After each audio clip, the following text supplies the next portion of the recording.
السلام علیکم ورحمۃ اللہ وبرکاتہ۔ علیکم السلام ورحمۃ اللہ وبرکاتہ۔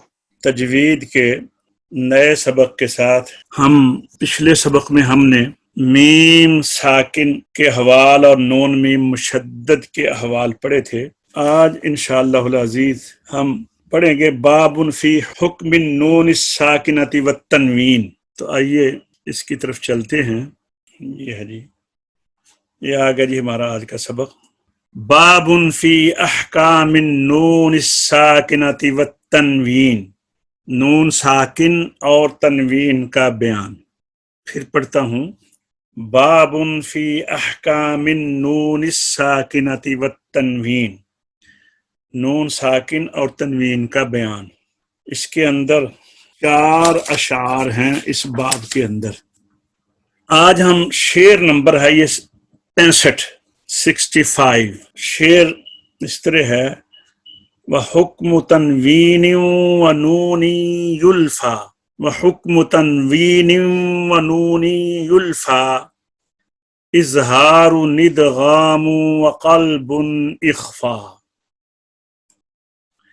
وحکم تنوین ونون یلفا، اظہار ندغام وقلب اخفا۔ دوسرا شعر ہے، فعند حرف الحلق اظہر والدغم، فعند حرف الحلق اظہر والدغم، فی اللام والراء لا بغنۃ اللزم۔ پھر پڑھتا ہوں یہ شعر، فعند حرف الحلق اظہر والدغم، فی اللام والراء لا بغنۃ اللزم، وادغمم بغنۃ فی یومن، وادغمم بغنۃ فی یومن، الا بکلمۃ کدنیا عنون، وادغمم بغنۃ فی یومن، الا بکلمۃ کدنیا عنون۔ اور اگلا شعر ہے جی، والقلب عند الباء بغنۃ کذا، اخفا لدى باقی الحروف اخذا، والقلب عند الباء بغنۃ کذا، اخفا لدى باقی الحروف اخذا۔ ہاں جی، 4 شعر ہم نے پڑھے ہیں۔ حاجی صاحب تشریف لے آئے ہیں؟ جی جی ہاں، یہ ہم نے آپ کی غیر موجودگی میں ہم نے اشعار پڑھے ہیں۔ پھر میں عرض کرتا ہوں، باب فی احکام النون الساکنۃ والتنوین، نون ساکن اور تنوین کا بیان۔ یا آپ شعر پڑھیے ذرا پہلا۔ وحکم تنوین ونون یلفا، اظہار ندغام وقلب اخفا۔ پھر پڑھیے، وحکم تنوین ونون یلفا، جی، اظہار ندغام وقلب اخفا۔ اور واو میں نے اور حکم تنوین و نون اور نون ساکنہ کا، یلفا پایا جاتا ہے۔ ہم نے پیچھے پڑھا ہوا ہے نا کہ نون ساکن اور تنوین کے 4 حال ہیں، تو انہوں نے وہ 4 حال جو ہیں پہلے شعر میں ہمیں بتائے ہیں، اظہار، ادغام و قلب اور قلب، اخفا اور اخفا۔ ترجمہ اس کا یہ پڑھیے، اور حکم تنوین اور نون ساکنہ کا پایا جاتا ہے۔ نمبر 1 اظہار، نمبر 2 ادغام، نمبر 3 قلب، اور نمبر 4 اخفا۔ آئیے آپ ذرا ہم چلتے ہیں اپنی پچھلی کتاب میں۔ ہاں جی، یہ ذرا پڑھیے جی، نون ساکن اور تنوین کے احکام۔ جی، احکام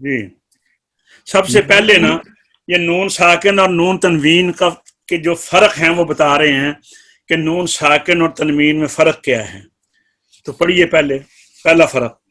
نون اور تنوین میں فرق. الف، نون ساکن لکھا بھی جاتا ہے اور پڑھا بھی جاتا ہے، مگر نون تنوین پڑھا تو جاتا ہے، لکھا نہیں جاتا. ہاں یعنی یہ علم رسم، یہ رسم الخط میں نہیں ہے، تلاوت میں ہے اس وقت جب یہ آگے ملایا جائے، وصل کیا جائے.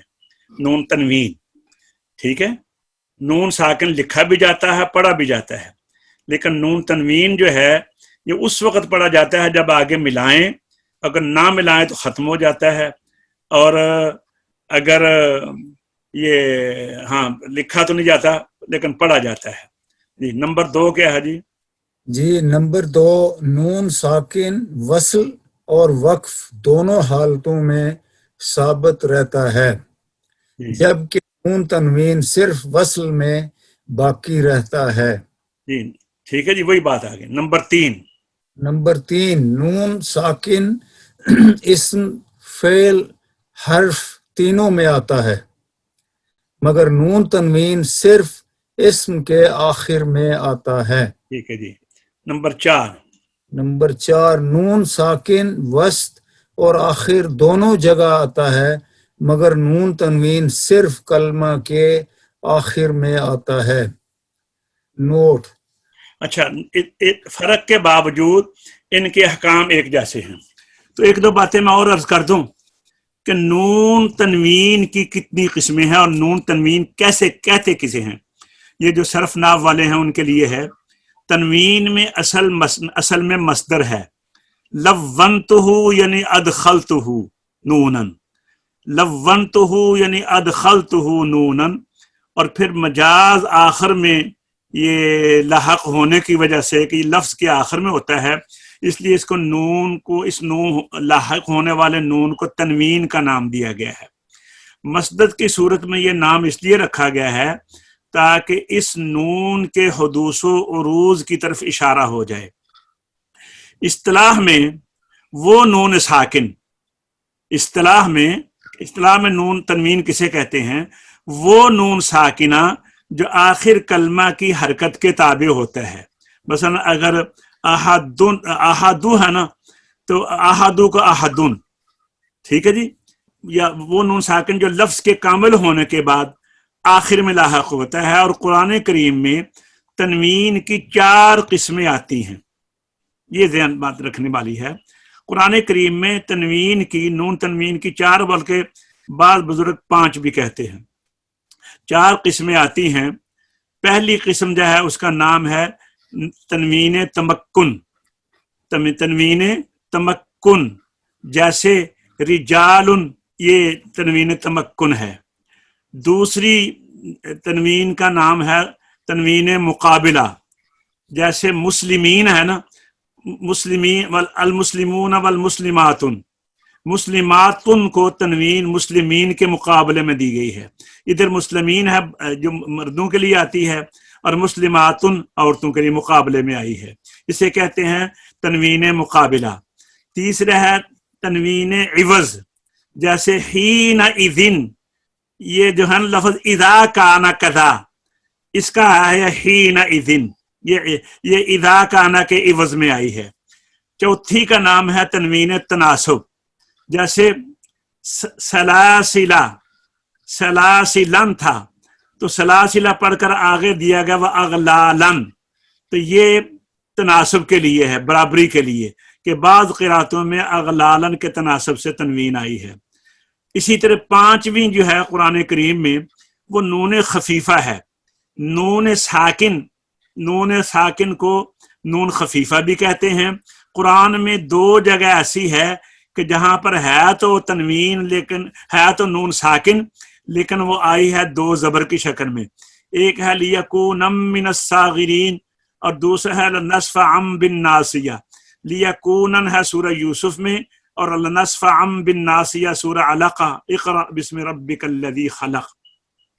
تو یہ 5 قسم ہیں نون تنوین کی. اچھا، اب نون ساکن اور تنوین میں ہم نے پڑھا ہے کہ 4 حال ہیں، تو آئیے آگے دیکھتے ہیں. شعر ہم نے اس طرح پڑھا ہے نا جی.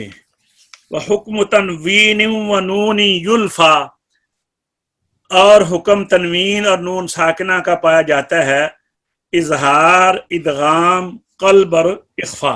قلب کو اخفا بھی کہتے ہیں. تو اب ہم پہلے ان چاروں کا حال یہاں پہ پڑھ لیتے ہیں، پھر اس کے بعد ہم مقدمۃ الجزری میں چلیں گے.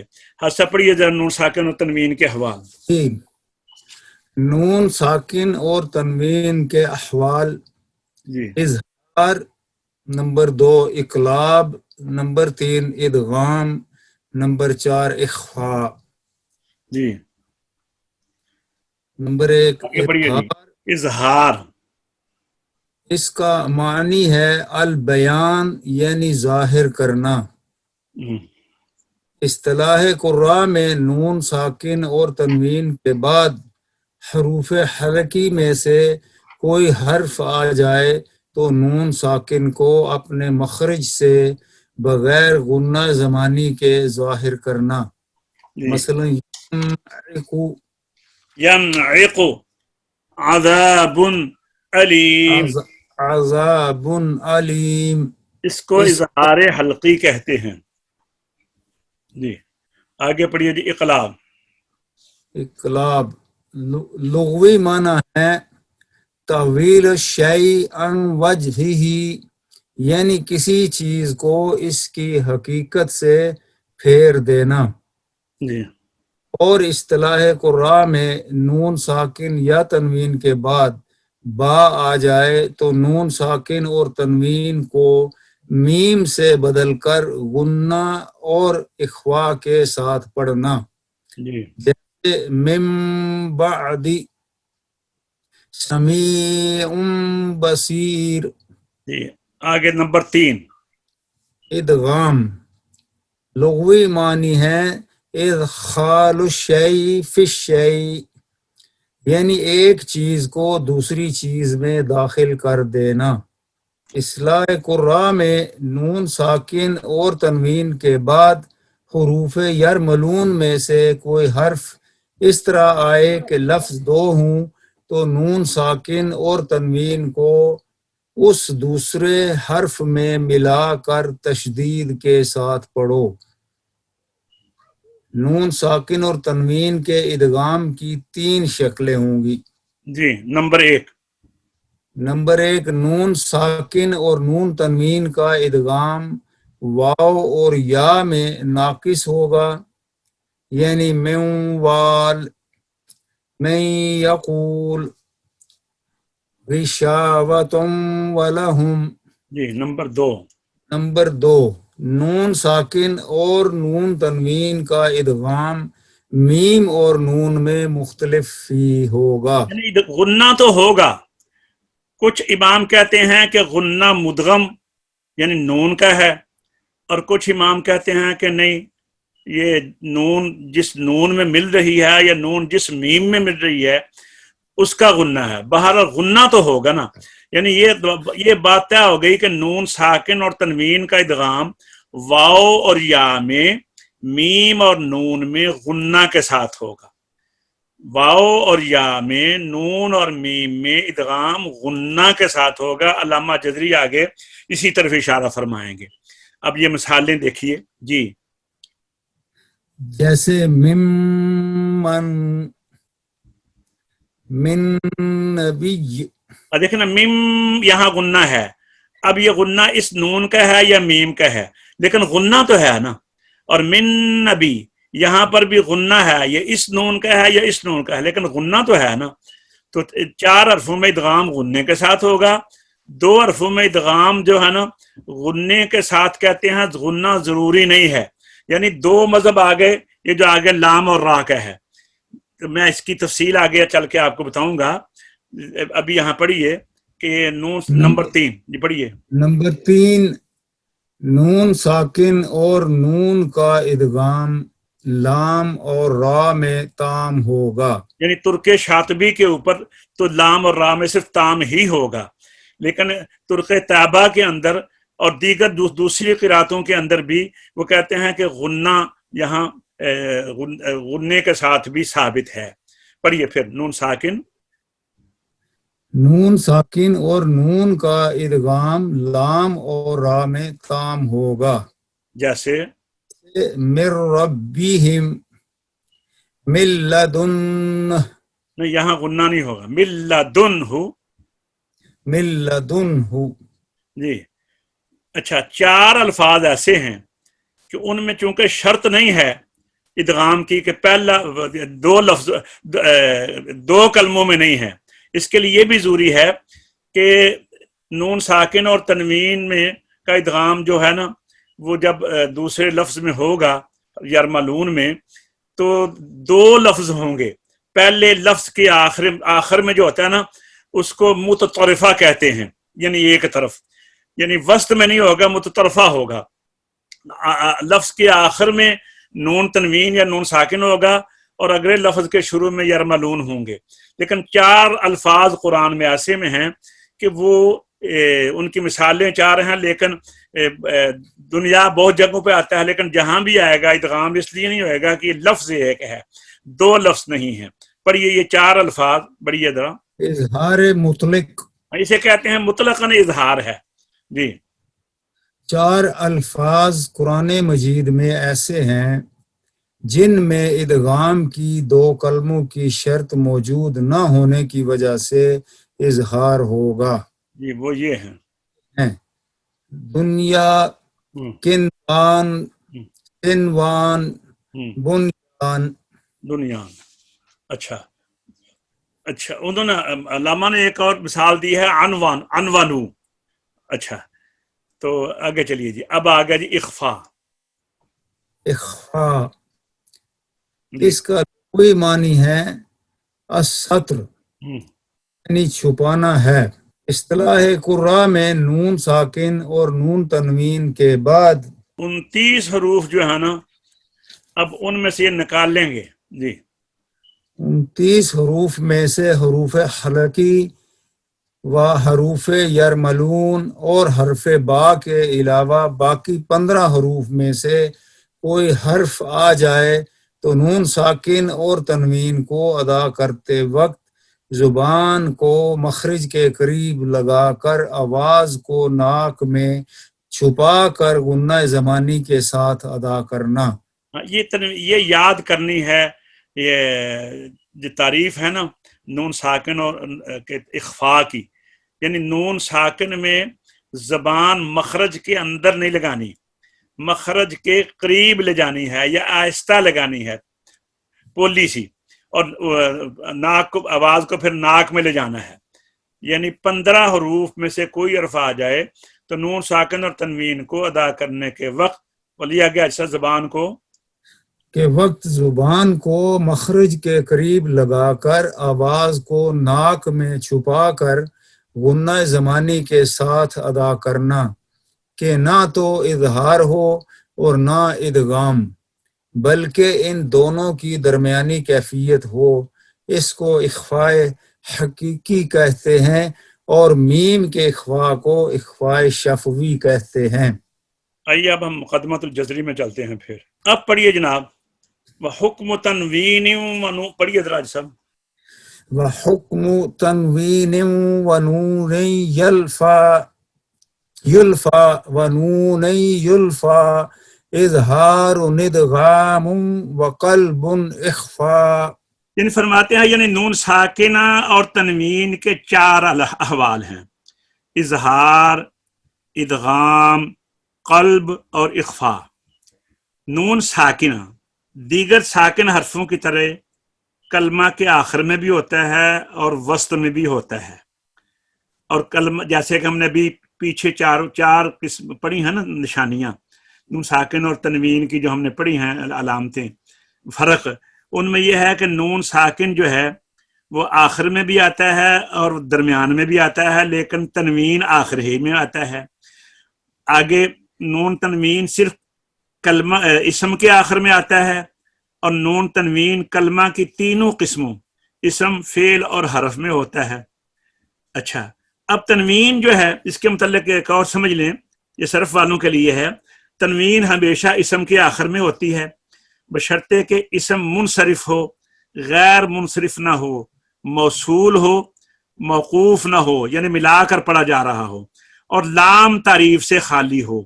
ان شرائط کے ساتھ تنوین کا ثبوت صرف تلفظ میں ہوتا ہے، یعنی پڑھنے میں نظر آتا ہے، رسم الخط میں نہیں۔ البتہ لفظ کا عین قرآن کریم میں جہاں بھی ہے اس میں ہے تو نون تنوین نہ لکھا گیا ہے نون ساکن کے اندر۔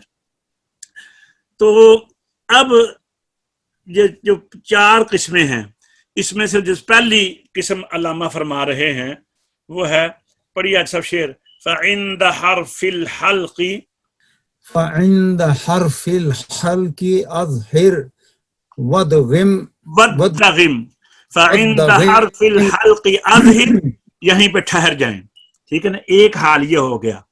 ودغم فی اللام والراء لا بغنۃ اللزم، کہتے ہیں پس نزدیک نون جب حروف حلقی کے ساتھ آئے تو اظہار کرو، بس نزدیک حروف حلقی کے اظہار کر، ٹھیک ہے جی، یہ پہلا حال ہو گیا۔ اس کی تشریح ابھی ہم آگے کرتے ہیں، شعر کو مکمل کر لیں۔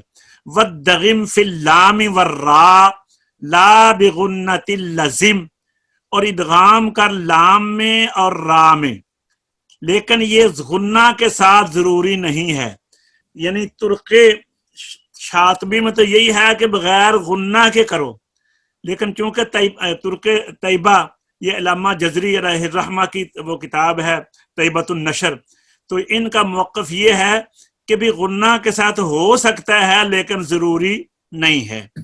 تو پھر ترجمہ کرتے ہیں، پس نزدیک حروف حلقی کے اظہار کر اور ادغام کر لام اور را، نہیں غنہ کے ساتھ ضروری۔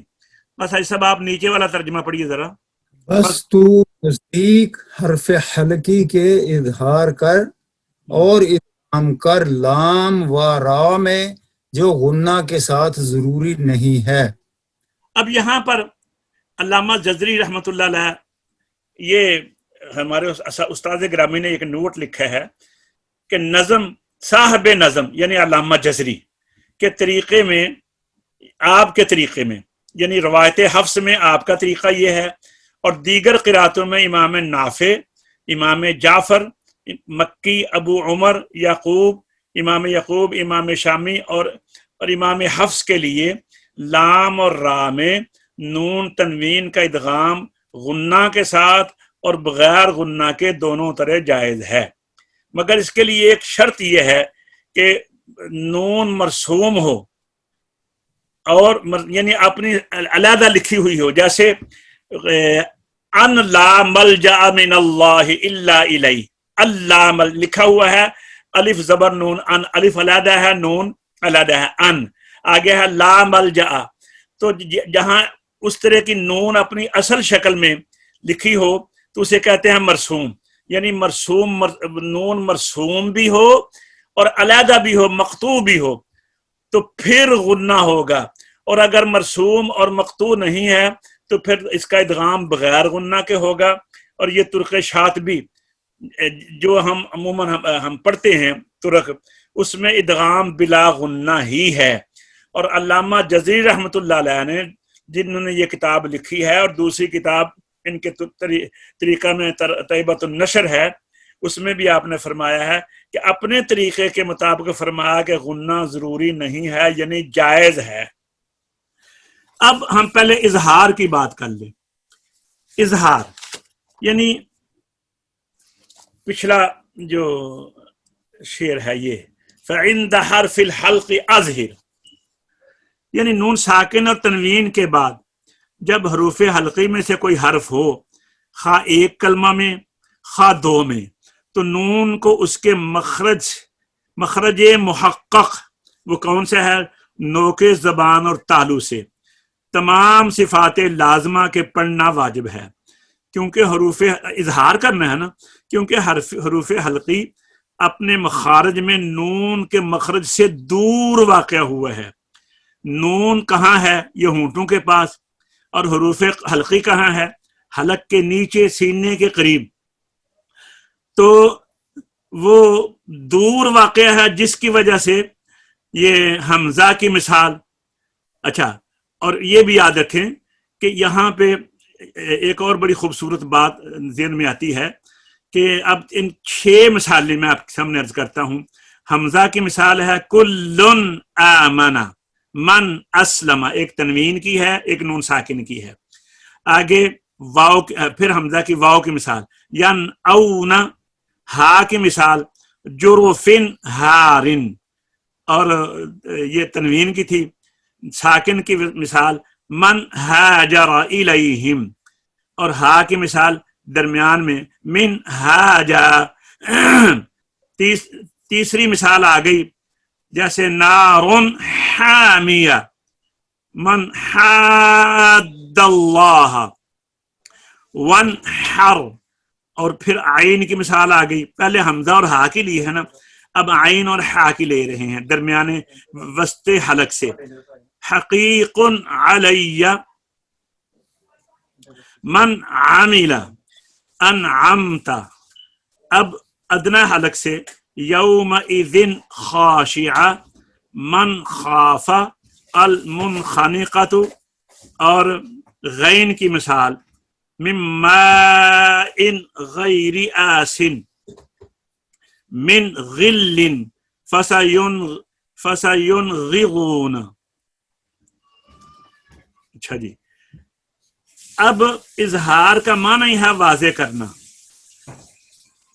اور عربی میں اس کی اس طرح تعریف ہے اخراج کل حرف من مخرجہ من غیر غنۃ فی المظہر، یعنی ہر حرف کو اس کے مخرج سے اس طرح نکالنا کہ مظہر یعنی نون جو ہے اس میں غنہ نہ ہو، غنہ زمانی جو ہے. حروف حلقیہ کو حروف اظہار کہا جاتا ہے. نون ساکن اور تنوین کے ساتھ ان کی تلافی کے وقت نون کو ظاہر کر کے پڑھا جاتا ہے. اظہار کی وجہ یہ ہے کہ نون اور حروف حلقیہ کے مخارج میں بہت دوری ہے، اور ادغام اس وقت ہوتا ہے جب 2 حرفوں میں یا تو قرب ہو، اور چونکہ نون سہل الادا حرف ہے اس کے اخراج میں کوئی مشقت نہیں، بخلاف حروف حلقیہ کے کہ جب ان کی ادائیگی ہوتی ہے تو فوراً ہی نون جو بڑی سہولت سے ادا ہوتا ہے، اس کے بعد حروف حلقی کو جماؤ کے ساتھ ادا کرنا جو ہے یہ اتنا مشکل ہے.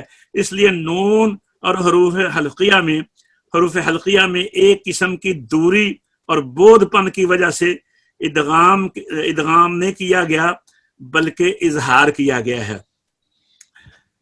جس طرح نون کے اندر ادغام کی طرح نون کے اندر بتائیں گے آگے، یرملون میں بھی 6 حروف ہیں، اظہار میں بھی 6 حروف ہیں. اب اس میں دیکھیے یہ بودھ کی بات تو آ گئی. علماء تجوید نے فرمایا ہے کہ حروف حلقی میں جس قدر نون سے زیادہ دوری ہوگی اسی قدر نون میں اظہار بھی تام ہوتا ہے. یہ بات بڑی خوبصورت ہے.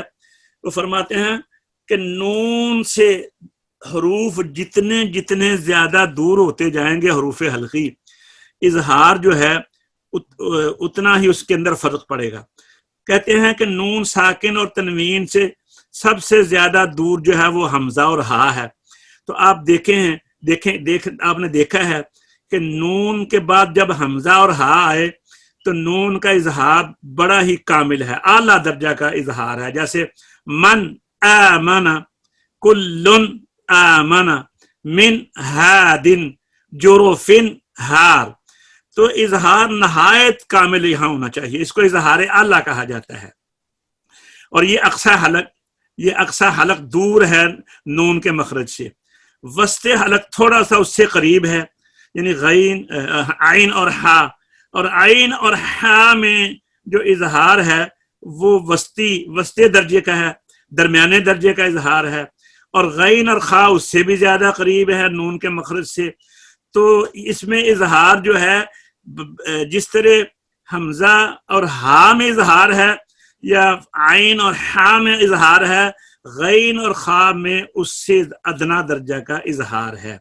تو ان تینوں کو یعنی حمزہ ہا، عین ہا، غین خا، یہ جو 6 حروف حلقی ہیں، ان تینوں حالتوں میں یعنی حمزہ ہا کے ساتھ، عین ہا کے ساتھ، غین خا کے ساتھ، ان کو اظہار حلقی کہا جاتا ہے. اب آئیے آگے ارشاد فرمایا وَالدَّغِمْ فِي اللَّامِ وَالرَّاءِ لَا بِغُنَّةِ اللَّزَمْ. پڑھیے سب ذرا. جی وَالدَّغِمْ فِي اللَّامِ وَالرَّاءِ. جی یہ پیج ذرا اوپر کریں نا، جی پیج تھوڑا اوپر کریں نا. وَالدَّغِمْ فِي اللَّامِ وَالرَّاءِ لَا بِغُنَّةِ اللَّزَمْ. یہ آواز آ رہی ہے؟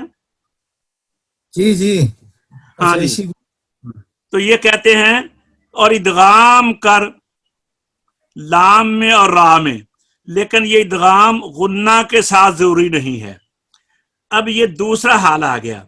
نون ساکن اور تنوین کا دوسرا حال ادغام ہے. ادغام کے لغوی و اصطلاحی معنی باب الادغام میں ہم نے پڑھے ہیں. یہ ادغام 6 حرفوں میں ہوا ہے جن کا مجموعہ ہے یرملون. ان میں سے 2 حرف لام اور را میں ادغام بلا غنہ یعنی تام ہے، اور باقی 4 میں ادغام مع غنہ ہے. اظہار کے بعد ادغام ہی کو اس لیے بیان کیا کہ ادغام اظہار کی ضد ہے، اور ضد کا خیال بنسبت دیگر قسموں کے ذہن میں زیادہ سبقت رکھتا ہے. یا یہ وجہ ہو کہ حروف اظہار بھی 6 ہیں اور حروف ادغام بھی 6 ہیں، اور حرف قلب 1 ہے، اور حرف اخفاء جو ہیں وہ 15 کے قریب ہیں. تو پہلے انہوں نے اظہار کے 6 کے مقابلے میں ادغام کے 6 حروف لے آئے ہیں.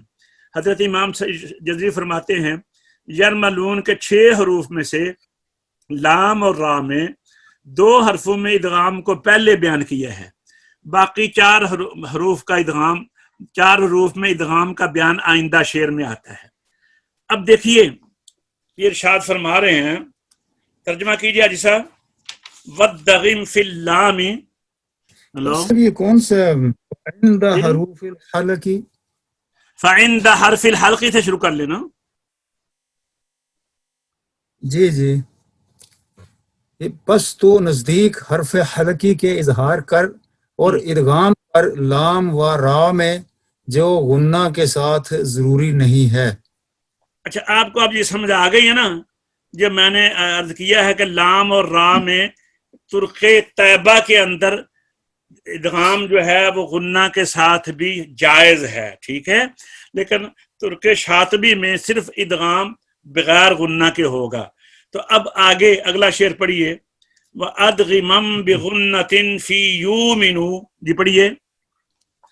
وَأَدْغِمًا بِغُنَّةٍ فِي يُؤْمِنُوا إِلَّا بِكَلْمَةٍ كَدُنْيَا عَنْوَانُوا. عنونو، یہ وہ جو دنیان قنوان سنوان بنیان 4 حروف بیان کیے ہیں نا، یہ اس کے متعلق ارشاد فرمایا ہے.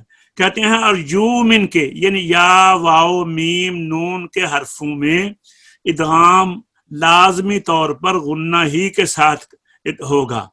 ادغام غنہ ہی کے ساتھ ہوگا، جیسے کہ ہم نے پیچھے ادغام میں 3 قسمیں کی تھی ادغام کی: ادغام غیر غنہ، ادغام مختلف فی اور ادغام ناقص. تو مختلف فی میں غنہ تو ہوتا ہی ہے نا، اختلاف تو یہ ہے کہ یہ پہلے حرف کا غنہ ہے یا دوسرے حرف کا غنہ، لیکن غنہ تو وہاں ہوگا. تو یہ اب انہوں نے اس کی تشریح نہیں کی، اس کی طوالت میں نہیں گئے، انہوں نے کہہ دیا یعنی نون ساکن اور تنوین کا یومن کے 4 حروف میں ادغام غنہ کے ساتھ ہے. اور یہ 4 حروف کون سے ہیں؟ واو، میم، نون اور یا. جیسے مثالیں یرو، یہ نون ساکن کا ادغام یا میں ناقص. من فئۃ ینصرونہ، تنوین کا ادغام یا میں ناقص. من وال، نون کا ادغام واو میں ناقص. ایمانا وعلا، نون تنوین کا ادغام واو میں ناقص. من سنبلۃ مما تم مم سنبلاتم میاتو سنبلاتم میاتو تم یہاں تنوین کا ادغام میم میں. اسی طرح ان نحنو نون کا ادغام نون میں اور ممن میم کا ادغام نون کا ادغام میم میں. تو یہ ان چاروں حرفوں کی مثالیں جو ہیں آپ نے ابھی دیکھی ہیں. اور وہ جو آگے ارشاد فرمایا الا بکلمۃ کدنیا عنونو، آگے ترجمہ دیکھتے ہیں اس کا. اور ضرور ادغام کر، پڑھیے جیسا. اور ضرور ادغام کر غنہ کے ساتھ یومم کے حروف میں، مگر ایک کلمہ میں ادغام نہ ہوگا، جیسے دنیا اور عنوانو. عنوانو ٹھیک، وہ چار مثالیں ہیں، وہ چار یہ ویسے مثال دی ہے. اب یہ ہم نے پڑھ لیا ہے کہ اسے ہم نے پیچھے پڑھا ہے کہ اس کو اظہار مطلق کہتے ہیں دیگر کتابوں میں، کہ ایک لفظ میں اگر نون کے بعد حرف جر ملون آئیں تو ادغام نہیں ہوتا. اور چار الفاظ ہیں قرآن کریم میں. تو الحمدللہ آج ہم نے 2 پڑھے ہیں احوال، باقی 2 قلب اور اخفاء انشاءاللہ العزیز ہم آئندہ کل کے سبق میں پڑھیں گے، اور ساتھ باب المدات کو بھی انشاءاللہ شروع کریں گے. تو آج کا سبق ہمارا اختتام پذیر ہوا الحمدللہ. اللہ تبارک و تعالی ہم سب کو اپنے حفظ و امان میں رکھے. السلام علیکم ورحمۃ اللہ وبرکاتہ.